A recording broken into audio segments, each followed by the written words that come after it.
Et maintenant, interview avec Nanette dans Libre Cours. Bonjour Yasmine Chmali. Bonjour. Vous êtes responsable des collections au musée sur Soc. Et là, il me semble qu'on peut dire, en toute liberté, que c'est l'exposition de l'année au moins. Picasso à Beyrouth, c'est pas donné tous les jours. Et c'est 20 œuvres de Picasso qui nous donnent à connaître en fait un Picasso qu'on connaît moins ou qu'on ne connaît pas du tout. Était-ce l'objectif premier de cette exposition ? Alors, l'objectif premier de cette exposition, c'est d'abord d'exposer pour la première fois au Liban l'œuvre de Picasso. De recevoir une exposition que nous avons créée en fait en collaboration avec le musée Picasso oui. À Paris. Le soutien du ministère de la Culture également, et sans en fait le mécénat exceptionnel de Daniel Edgar de Picciotto et du soutien de Cyril Karaoglan, nous n'aurions pas pu faire cette exposition. Avant tout, notre idée, c'est de vraiment partager l'œuvre de Picasso, et ça s'inscrit en fait dans un programme qui s'appelle Picasso Méditerranée, qui est un programme initié par le Musée national Picasso à Paris et qui a permis depuis 2017 jusqu'en 2019 de faire un échange entre les pays autour de la Méditerranée et les différentes instances et culturelles en France également, d'exposer des œuvres de Picasso qui étaient en fait conservées dans les réserves, donc de faire sortir ces réserves. Et je crois que le mot-clé de tout ce projet, c'est la générosité. C'est d'avoir en partage la chance de montrer des œuvres du musée Picasso Paris qui a été généreux pour justement divulguer cette collection au-delà de ses frontières. Alors, une exposition en 4 parties, différentes périodes de sa vie, mais un Picasso très très jeune quand même, pour commencer. Oui, alors voilà, on a 20 œuvres. 20 œuvres, ce n'est pas énorme, vous allez dire, mais je pense que c'est une exposition qui... C'est peut-être ça qui est intéressant aussi, c'est qu'il n'y en ait pas trop à voir, qu'on puisse prendre le temps de se pencher dessus. Elle se tient absolument très bien, parce qu'avec 20 œuvres, on peut quand même voir toute la diversité des matériaux qu'a utilisé Picasso, que ce soit des peintures, des dessins, des encres, des aquarelles, des sculptures et des sculptures dans différents matériaux également. Et ça, c'est assez incroyable. Alors oui, 4 temps, parce que, après tout, on va parler de Picasso et la famille. C'est le thème qu'on a choisi, donc nous sommes 2 commissaires à avoir travaillé sur l'exposition, Camille Frasca, mon homologue du musée Picasso à Paris, et moi-même au musée Sursaut. Et on a choisi de travailler sur le thème de Picasso et la famille parce que c'est un petit peu une excuse. La famille n'est pas seulement étudiée au sens du nucléus familial, vraiment, mais c'est une question de relation, une question de lien. Et c'est avant tout, on parle d'amour. On parle d'amour fraternel, on parle d'amour humaniste, et c'est ça qu'on va montrer dans cette exposition. On montre un Picasso humaniste, quelque chose qu'on n'a pas l'habitude de voir, en tout cas, en général, dans beaucoup de musées. Et donc, ces 4 temps sont forcément agrémentés au fil de l'autobiographie par des histoires personnelles de Picasso. En même temps, Picasso, c'est tout à fait un humaniste. De par ses frasques, de par ses excès, il ne pouvait être qu'humain, justement. C'est vrai. Et c'est, je crois, ce qu'on essaye de montrer, en tout cas à travers cette sélection. Alors, il y a des œuvres qui vont surprendre, très certainement, parce qu'elles sont un peu à une certaine distance de ce qu'on a l'habitude de taxer de typiquement Picasso. On va commencer par détailler quelques-unes de ces œuvres, si vous voulez bien. Alors, la première partie, c'est cette partie de sa jeunesse, puisqu'il s'agit de son autobiographie, quelque part. Hein. Et c'est assez frappant, ce tableau qu'il peint à juste 14 ans. Ouais. Donc il peint cette fillette aux pieds nus, il a 14 ans, on est en 1895, et en fait c'est un tableau magnifique. Déjà, c'est une jeune fille qui est probablement une mendiante, qui n'est pas identifiée. Ça se passe également la même année où il va perdre une de ses petites sœurs, Concepción, qui va être emporté par la diphtérie à ce moment-là, donc c'est probable en effet qu'il a été touché. Et c'est un tableau qui, vous le verrez quand vous visiterez, en effet, qui est signé du nom en fait de son père, donc Ruiz, donc il est Pablo Ruiz. Il prendra le nom de sa mère Picasso un petit peu plus tard. Donc cette œuvre, elle montre déjà une grande maturité en fait. On est face à un tableau de maître totalement et on retrouve aussi quelques influences espagnoles dans son travail. À ne pas oublier bien entendu qu'il s'est formé entre l'Espagne et la France, qu'il est espagnol avant tout. Et son père, à regarder le tableau comme ça, on se croirait au XVIe ou XVIIe siècle. Zurbarán et compagnie. On est complètement dans cet univers-là. C'est ça. Bon, on arrive on va peut-être pas parler de toutes les œuvres, parce qu'on va laisser un tout petit peu de surprise à ceux qui vont y aller, mais les choses qui m'ont marqué, moi, c'est ce deuxième tableau-là. Je crois que c'est, laissez-moi retrouver le titre de ce tableau, La lecture de la lettre. Là, c'est absolument poignant comme tableau. Très grand tableau, vertical, vraiment, qui donne aussi une grande verticalité et alors là, Picasso, le peint, on est en 1921. La lecture de la lettre, c'est une lecture d'une lettre dont on n'est pas forcément sûr du contenu, bien entendu, mais on voit deux hommes qui s'empoignent un petit peu et qui se reposent l'un sur l'autre. Donc c'est plutôt, là on parle d'amour fraternel véritablement. On peut imaginer qu'il s'agit également de cette amitié qu'il a profonde avec Apollinaire, avec Georges Braque. Et surtout, il faut pas oublier également qu'on vient de passer par la période bleue et la période rose. C'est ce qu'on retrouve un petit peu dans la palette. On est face là à une grande mélancolie. Picasso revient du voyage en Italie. En 1917, il était en Italie et il rencontre, il va visiter beaucoup de musées. Il va également avoir des visites dans les carrières de pierre, etc. Et on a justement quelque chose de très, très massif dans cette peinture. C'est ce que l'on retrouve ici. Alors, je crois que c'est avec ça que se clôture cette première partie, n'est-ce pas ? Absolument. On aborde la deuxième qui recèle une sculpture qui, personnellement, me touche énormément. Alors, si vous êtes fâché avec le concept du couple, allez voir cette œuvre-là. Elle est toute petite, mais elle va complètement vous réconcilier avec ce qui est censé être fusionnel dans un couple.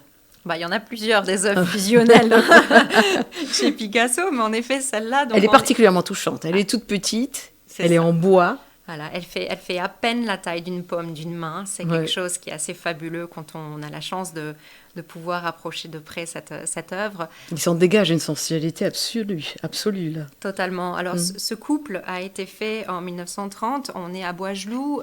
Justement, dans les années 30, Picasso va acheter cette résidence en Normandie, à Boisgeloup, et il va commencer à faire beaucoup de sculptures. C'est aussi pour ça que cette deuxième partie de l'exposition, qui s'appelle Tumulte, rassemble 3 sculptures importantes, avec différents matériaux aussi. Et voilà, Picasso s'adonne à la sculpture et facette cette toute petite figurine en fait en 2 corps qui s'étreignent et qui ne se quittent pas. Et ça nous fait penser bien entendu à son influence avec Gauguin, avec Cézanne, avec toute cette école-là. On arrive à une autre sculpture là, qui est le buste de la femme, qui lui est une ode quand même à la volupté. Hein. On est loin des mannequins filiformes d'aujourd'hui. Comme ça va vous réconcilier aussi avec vos formes, mesdames, si vous êtes à l'écoute. Oui, alors tout le monde va être réconcilié, je crois, par cette exposition. En effet, écoutez, c'est la même année, 1930, aussi à Boisgeloup, donc on peut voir qu'il fait vraiment 2 choses totalement différentes à la même époque. Et là, oui, on parle en fait un petit tumulte dans sa vie personnelle. Il va rencontrer Marie-Thérèse Walter, qui va devenir sa muse, qui était une très belle femme, aux formes très voluptueuses, blonde, qu'il va peindre énormément. Et à ce moment-là, il est quand même marié. Et voilà, elle a une forte poitrine, donc c'est totalement ce que l'on voit. Et elle a un long nez, d'où la sculpture qui montre justement un visage avec un nez assez proéminent. Alors, tumulte dans sa vie personnelle, mais tumulte tout court, puisqu'on est en pleine période de guerre et de grands changements en Europe. Là, on va arriver à la sculpture du chat, dont on peut parler, parce que, et du baiser notamment. Les 2 sont liés à cet état de guerre. Alors voilà, 2 œuvres aussi qui sont faites la même année, 1943. On est évidemment en pleine période de la Seconde Guerre mondiale. Il ne faut pas oublier aussi que Picasso, il est espagnol, donc il est marqué bien entendu par la guerre civile. Il va quitter l'Espagne et il décide de ne jamais revenir en Espagne tant que Franco sera au pouvoir. Et malheureusement, pour lui, Picasso va mourir 2 ans avant Franco. Donc en fait, à partir du moment où il quittera l'Espagne, il ne reviendra jamais dans son pays. Et donc ce chat et ce baiser, fait également en 1943, montre également un petit peu l'horreur de la guerre. Picasso va très peu peindre la guerre en tant que telle. On connaît bien entendu le Guernica, bien sûr. On connaît le Charnier également, on connaît Massacre en Corée, mais on va dire que ça, ce sont ces 3 tableaux vraiment qui montrent la guerre, c'est-à-dire avec des fusils, etc. Alors oui, voilà, il va montrer la guerre et les conséquences de la guerre avec une manière beaucoup plus personnelle. Et ce chat que vous voyez, c'est un chat qui est prêt à bondir. C'est bien entendu le symbole de la fidélité, le chat de la maison, le chat domestique, mais c'est surtout ce chat qui dévore, ce chat qui va dévorer l'oiseau. Et ça aussi, ça fait partie de l'œuvre de Picasso. On en connaît des tableaux qui montrent ce chat qui dévore. Il y a ça aussi dans le baiser. Et le baiser, c'est en effet cet homme qui dévore son enfant Qui également. dévore son enfant, oui, absolument. Juste après, au sortir de la guerre, Picasso, en fait, à ce moment-là, il va rencontrer François Gillot. François Gillot, c'est les beaux jours, un petit peu de sa vie.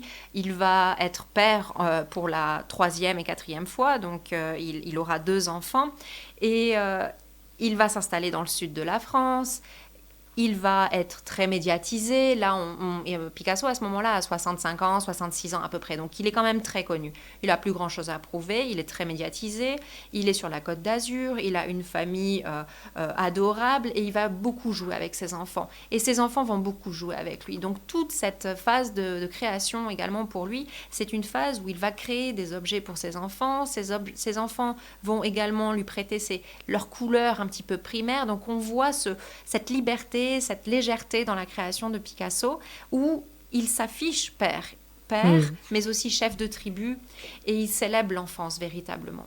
Et en effet, il y a ce tableau Mère et enfant jouant qui est absolument sublime, qui montre une femme qui est un petit peu supervise ses enfants, et ce serait probablement Françoise Gillot justement sur la plage ou sur une serviette. Et puis on a les 2 enfants qui sont ici, Claude et Paloma, et qui se transforment eux-mêmes en bicyclette ou en instrument de musique. Et tout ça exécuté avec des couleurs primaires assez simple au final, mais qui marche très bien, ça fonctionne très bien. À l'appui, une sculpture également, Femme à l'enfant. Alors ça, c'est un petit coup de cœur également. Et pour l'anecdote, c'est une œuvre qui est quand même relativement fragile. Cette Femme à l'enfant est une sculpture qu'il va faire à Cannes dans les années 60, au début de l'année 61.